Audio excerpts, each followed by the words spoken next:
Good morning on what is a cool, grey and cloudy day. It is Monday the 10th of July. I've got a nice hot cup of tea.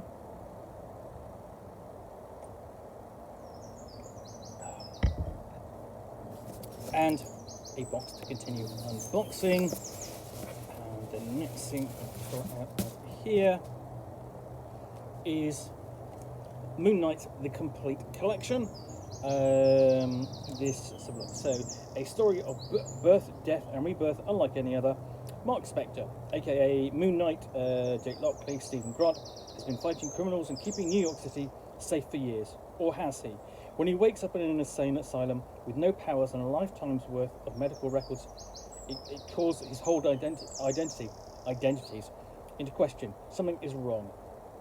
But is that something Mark himself? Delve deep beneath the mask of Moonknight to meet the many men inside the head. While Stephen Grant prepares for a box office smash, Jake Lockley is arrested for murder, and as the muddled mind of Moonknight reaches its limit, the secrets of his past are revealed. Moonknight's survival depends on the answers, but Mark Spector is plagued by nothing but questions. So, published by Marvel. This is the character you may well know from the relatively recent television series on Disney Plus, Moonknight. We've got Khonshu, and this is the run of stories. It doesn't actually basically collects Moonknight from 2016, 1 to 14 by Jeff Lemire, Greg Smallwood, and Geordie Belair, and others. And this is the comic strip or comic book series that the television series is based upon. So you have, if you've watched the television series, you'll have all the questions about identity and personality, and the involvement of Khonshu, and other gods. So there we go. Now I remember this coming out, looking at it going, this looks quite good. Didn't particularly read it, but in watching the series, I wanted to go back and have a look at the source, see how good it is. And the artwork is it's Greg Smallwood's artwork. It's really good.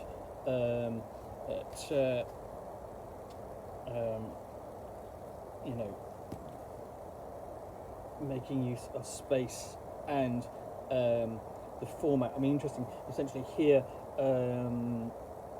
Stephen is drugged, and you can see him. He is dropping. His eyes are closing, and then black. That's, fantastic use of the page. And then you have the reverse. Where you have him waking up sort of like terrible circumstances. Focusing on him, and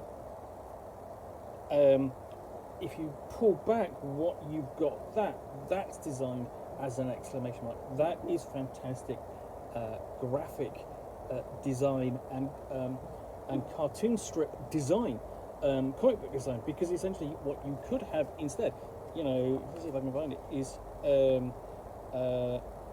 is more of a traditional kind of structure, a bit like that.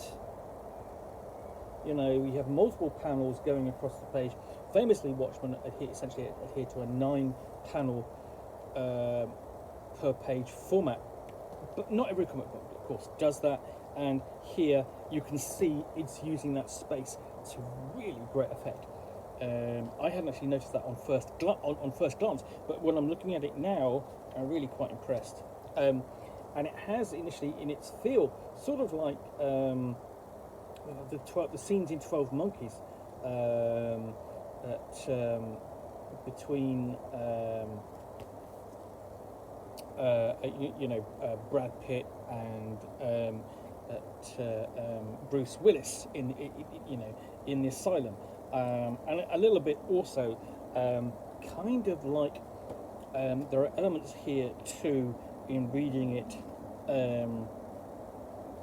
of the shadow. Who knows what evil lies in the hearts of men. The shadow knows, but much more disassociated because essentially of the fractured personalities.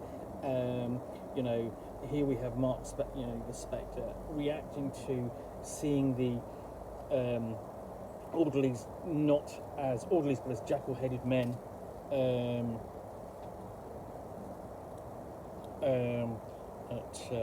And in this fantastic scene here,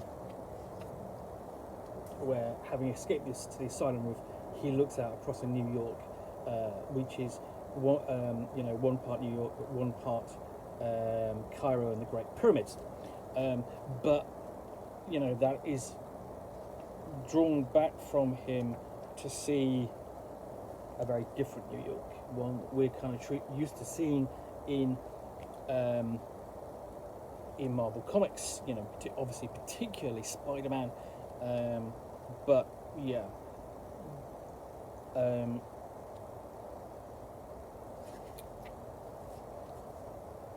But yeah, I mean, it looks to be a fantastic read. I haven't finished reading it all yet. And you have a different Doctor here than the one seen in the television series, but that's fine. Here we have discussions between Stephen and Khonshu, voiced by Murray Abraham in the series, to really great effect. And down in the subway, dealing with the undead, as to whether or not that is part of his mental state or reality. But here the orderlies catch up with him, including the good Doctor seen earlier in human form.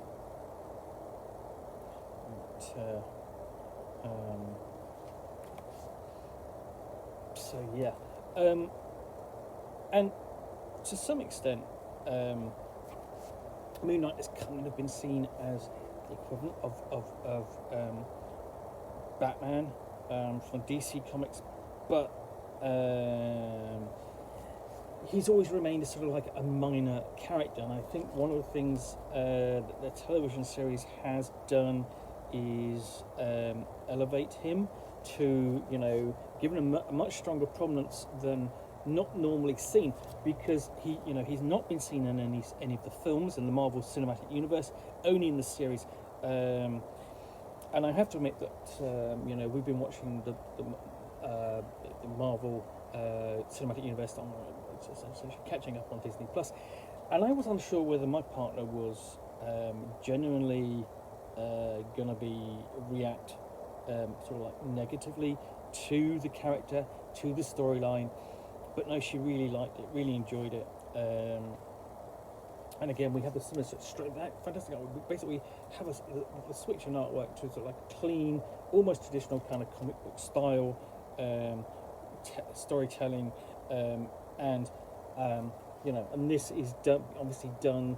It works with the idea of the identities, and here we have the orderlies seen earlier, but here as waiters.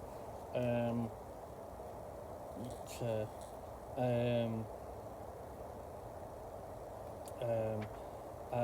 they're sort of reminiscent of sort of like the characters, is it Wint and Quinn from Diamonds Are Forever, the James Bond story. Even then, right down to the lead character being in a tuxedo, which is very James Bond. And then we have a sort of strange, and we switch here. We have sort of like an anime sort of like mecha kind of story, space.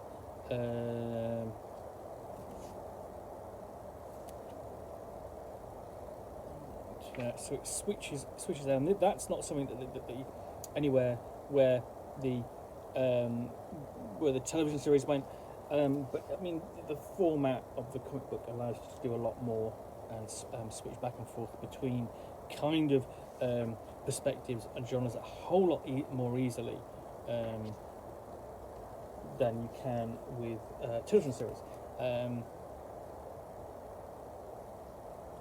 partly because you know, you've really got one kind of perspective in the comic book as such, whereas you know, you've got a whole world to sort of depict out the you know, around, as it were.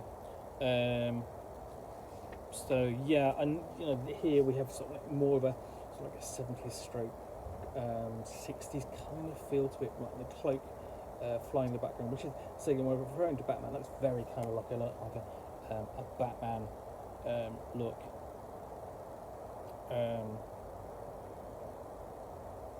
And you know, here we have the fracturing of personalities, the loss of personalities, switching over.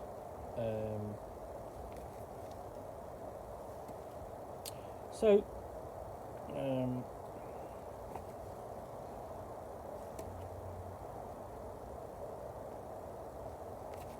just as fun, it's fantastic artwork. It looks to be a really good story, generally interesting,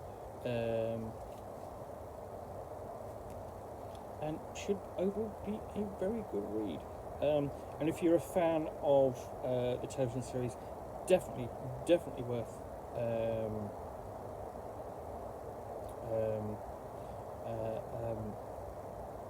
buying and watching. Basically, we've got a nice little afterward there, alternate covers, and this is one of the ranges that the series of alternate covers that they were doing at the time with Marvel Comics was the lead characters as essentially collectible figures.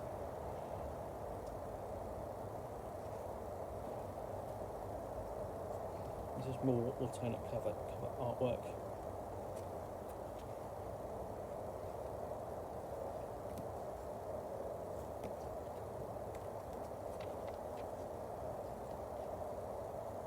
So yeah, that's Moonknight, the complete collection by Lemire, Smallwood and Belair, available from Marvel Comics. Hope you've enjoyed this unboxing in the Nook. If you have, then please do click on the like button down below. Excuse me. And of course, if you've got any comments or feedback, I do appreciate you taking the time to post those. And lastly, if you want to be alerted to more unboxings in the Nook, where you'll see me out here with a box containing a book or game, or in this case, a collection and basically of a comic book run, which I will talk about to the best extent of my knowledge for roughly 10 minutes or so, all of course accompanied by a nice cup of tea.